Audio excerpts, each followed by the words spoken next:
اگر اجاره مونت ما پول نداریم برای خریدن. онҳое ки тариқи Золотая Корона пул фиристоданд метавонанд дар 2 рӯзи оянда маблағҳояшонро дастрас кунанд.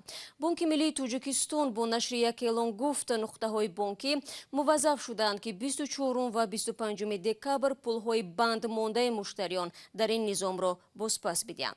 Даҳҳо шаҳрванди Тоҷикистон шикоят доранд ки пеш аз фаъол шудани маркази пулгузаронӣ ба воситаи Золотая Корона пул фиристода буданд ва онро бозпас гирифтан наметавонанд. Ҳамзамон Бонки милӣ мегӯяд қатор ташкилотҳои қарзии молиявӣ ҳангоми интиқоли маблағ бе кушодани суратҳисоби бонкӣ монеаҳои сунъӣ ва маҳдудиятҳои беасос ҷорӣ карданд. Бинобар ин аз онҳо тақозо шудааст ки интиқоли бемамонияти маблағҳоро таъмин намоянд. Чанд лаҳза пеш Чоршанбе Аловатов овозхони 21-солаи тоҷикро бо тантана дар фурудгоҳи шаҳри Душанбе истиқбол гирифтанд. Ба ӯ дирӯз ҷоизаи Central Asia's Got Talent супорида шуд. Аловатов имрӯз дар аввалин мусоҳибааш бо Радиои Озодӣ гуфт, ҳеҷ тасаввур намекард ки миёни 4 кишвари Осиёи марказӣ пирӯз мешавад.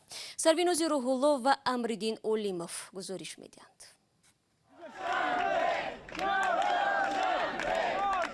Чоршанбе Аловатов овозхони 21-солаи тоҷик ва барандаи озмуни Central Asia's Got Talent рӯзи 23 декабр аз Қазоқистон ба Душанбе баргашт. Ӯро дар фурудгоҳи байналмилалии пойтахт хабарнигорон ва наздикону ҳаводоронаш пешвоз гирифтанд. ин озмун барои ман чӣ дод? ҳама чӣ дод. Шӯҳрат дод. Ман аз халқи худам, халқи азиз худам бисёр миннатдор ҳастам ки маро овоз додам ва бовар карданд ки бояд ман ҳамин ҷоизаро ба даст орам ва ин на танҳо ғолиби ман аст, ғолиби ҳамаи халқи тоҷик аст ки барои ману агар халқи ман намебуд ман ба ҳамин рӯз муяссар намегаштам ва ман ҳамаи халқи худамро дӯст медорам. ин овозхони ҷавони тоҷик шоми 22 декабр дар мавсими аввали ин озмун пирӯз шуд ва 10 миллион тангаи қазоқӣ баробар ба беш аз 26 000 доллар ҷоизаи асосии озмунро соҳиб шуд. пирӯзии ӯ дар пайи овоздиҳии сокинони минтақаи Осиёи марказӣ ба даст омад. ман боварӣ надоштам ки хеле ғолиб мешавам ва кае ки номи маро гирифта ман ҳамаи гапҳои худамро тамом фаромӯш кардам. имсол ин озмун дар Тоҷикистону Қирғизистон ва Ӯзбекистону Қазоқистон баргузор шуд. Дар канори Аловатов узви ҳакамони озмуни мазкур аз Тоҷикистон ҳунарпешаи маъруф Аловиддин Абдуллоев ҳам қарор дошт. ҳамаро дӯст доштанд. дар симои яке ҷавони соҳиби истеъдодро диданд. як гавҳаракеро диданд ки ӯ ниёз дорад ба тарбияву ба дастгирию. Чоршанбе Аловатов дар даври ниҳоӣ таронаеро аввал бо забони итолиёӣ ва сипас тоҷикӣ иҷро кард. Вай мавриди ситоиши доварону тамошобинон қарор гирифт. اگر آن ترک شیرازی به دست دارد دلی ما را اگر آن ترک شیرازی به دست دارد دلی ما را به خالی هندویش بخشم سمرقند و بخارا را. чоршанбе писари ақназар Аловатов овозхони тоҷик аст. Вай дар шаҳри Хоруғи вилояти Бадахшон зода ва дар Душанбе бузург шудааст. қаблан иштирокдори озмунҳои овози тиллоӣ ва парвин дар Тоҷикистон буд. шумо барномаи хабари Радиои Озодиро тамошо доред. рӯзи якшанбе баъди чанд рӯзи эътирозҳои пай дар пай бар зидди қонуни нави шаҳрвандӣ ки ба гуфтаи мунаққидон мухолифи пайравони дини ислом аст, тарафдорони сарвазири Ҳиндустон гирди ҳамоӣ доир намуда аз амалкарди худ ҳимоят карданд. 22 декабр сарвазири Ҳиндустон Нарендра Модӣ дар гирди ҳамоии миллатгароҳои ҳиндӣ рӯи саҳна баромад. дар паёме ба ширкаткунандагони ин чорабинӣ ӯ таъкид намуд ки қонуни нави шаҳрвандӣ мусулмононро табъиз намекунад. мусулмононе ки дар хоки ҳиндустон ба дунё омаданд ва ё аҷдодашон фарзанди модар ҳиндустон мебошанд, бо қонуни шаҳрвандӣ коре надоранд. ягон мусулмон ба кадом боздоштгоҳе ирсол нашудааст ва аслан боздоштгоҳе вуҷуд надорад. хоҳарону бародарон, ин дурӯғи маҳз аст. قانون نو برای بعضی مهاجران بدون حجت امکانی دریافت شهروندی هندوستان را فراهم می آورد. به این گروه افغانها، بنگلادشیها و پاکستانی‌های شامل می‌باشند که مسلمان نیستند و تا سال 2015 هم وارد خاک هندوستان شدند. منقدان این قانون را تبعیض عنوان دادند. در اعتراضها بر ضد این قانون که بعد تصویب آن در تاریخ 11 دکبر شروع شده اند، بیش از 20 نفر به هلاکت رسیده است. بیش از 1500 اعتراضگر به حبس گرفته شدند و شبکه اینترنت محدود و در بعضی منطقه‌های هندوستان کاملا قطع شد. روز یکشنبه مخالفین قانون نو شهروندی نیز در پایتخت هندوستان دهلی نو و ولایت اترپردیش جمع شدند. با گفته آنها این قانون ضربه به ساخت دنیوی هندوستان است، زیرا دین را برای دسترسی به شهروندی این کشور آزمایش می‌کند. این مبارزه شخصی برای کدام فرد مشخص نیست. این مبارزه برای هندوستان، برای دموکراسی است. ما اصولاً برای دموکراسی مبارزه میبریم. اعتراضهای اخیر بزرگترین چالش به حکومت بیش از 5 ساله نریندرا مودی ارزیابی می شود. برنامه را ادامه میدیم. کورباروی озодӣ ویدیو با عنوان ما از استاравшан نوار فرستادند. به قول مؤلف ویدیو آنها در دهه آبی جامک برای جنازه کردن میت جنازه خانه ندارند. به همین خاطر مجبورند این مراسم را در هوای سرد بیرون انجام بدهند. این هم در حالی است که به قول مصاحب ما در این دهه صدها خانواده به سر میبرند. همین جنازه خانه منه. کوچه باشه دوست. نه هوا خنک منه.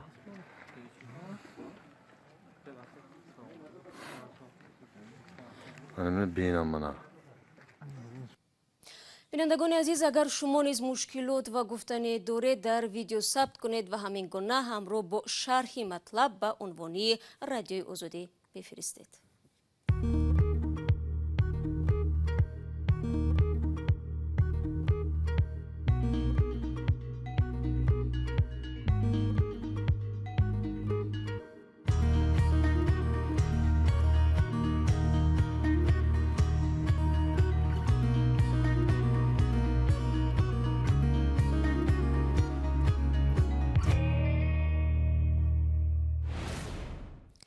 من برنامه را ادامه میدهم. صدها توجیر کلانترین بازاری مسئله شهر دوشنبه جلجم کمتر از یک ماه برای خالی کردن دکانهایشان در این مکان را دارند.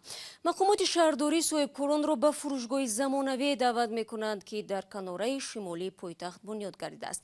اکثریت توجیران بر این باورند که کوچ دادن بازار به منطقه نسبتا دورتر به کار و درآمدشان بی تاثیر نمیماند.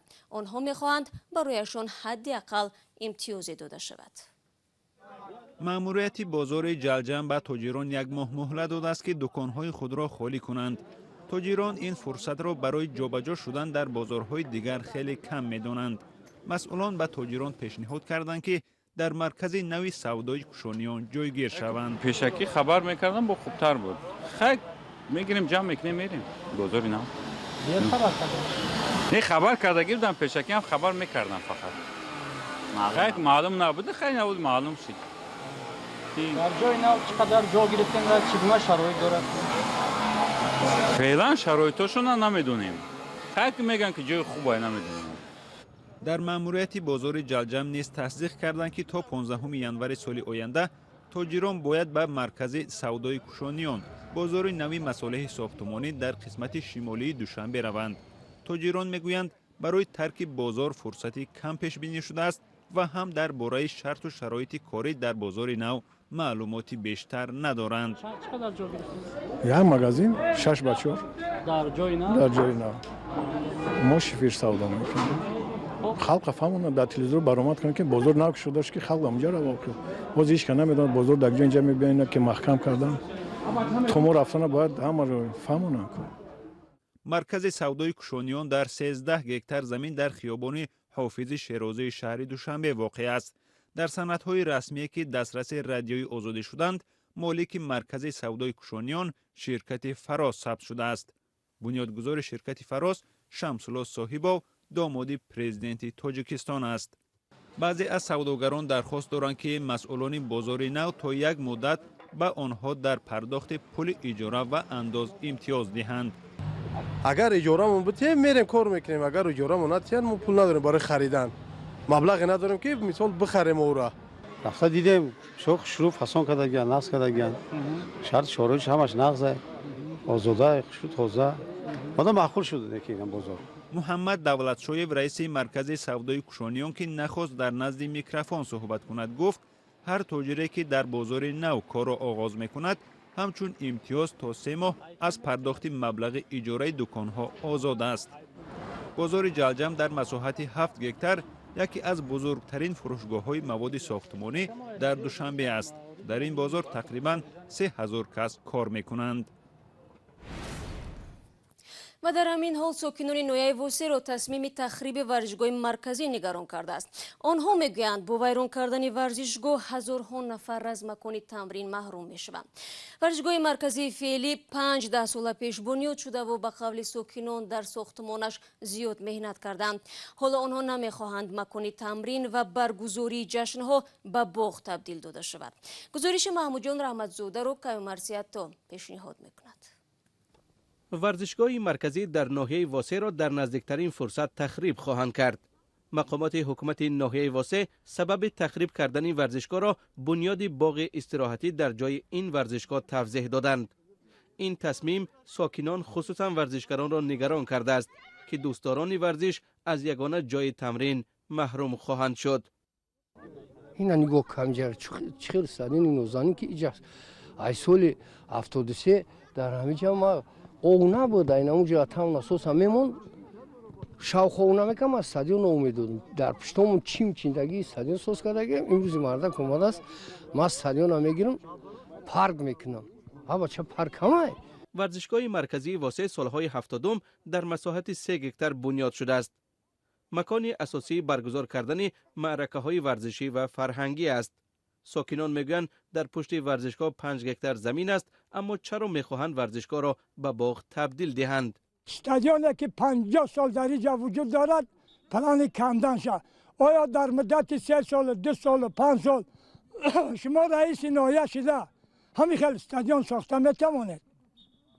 метонед? шумо ягон чиз сохта наметонед. баъд аз тахриби варзишгоҳи марказӣ ба номи Теша Исмоилов, сокинони 20,000 нафарӣ дигар ҷое барои тамрин нахоҳанд дошт. сад инҷа зиёда аз 100 нафар одамони калонсол то хонандагони мактаб омада ба варзиш баъдан машғул мешаванд. ман тарафдори боғ ҳастам, лекин аз боғ бо муҳимтар варзишгоҳ аст. марҳамат ҳамун боғи будагиро оварда ба як тартиб дароранд, ба як намунавӣ кунад, барои мо кофист. ҳолонки се тарафиш махкам ҳеҷ кас рафта наметавонад. 3 километр дуртар аз маркази ноҳияи восе аз соли 2017 боз дар масоҳати 14 гектар бунёди варзишгоҳи бузург идома дорад. буҷаи бунёди ин варзишгоҳ 48 миллион сомонӣ аст ва барои 30,000 нафар пешбинӣ шудааст. сокинон бар инанд ки варзишгоҳи нав хуб аст, аммо дар масофаи дур аз маркази ноҳия ҷойгир аст ва бовар доранд ки барои ҳама дастрас нахоҳад буд.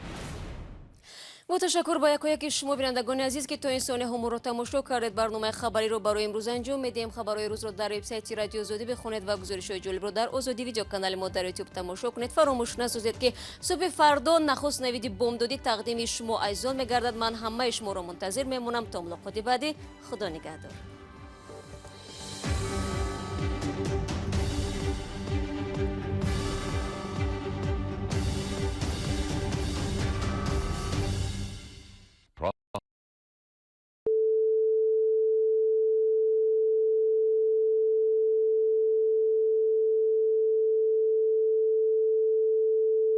This is Radio Free Europe, Radio Liberty, Praha.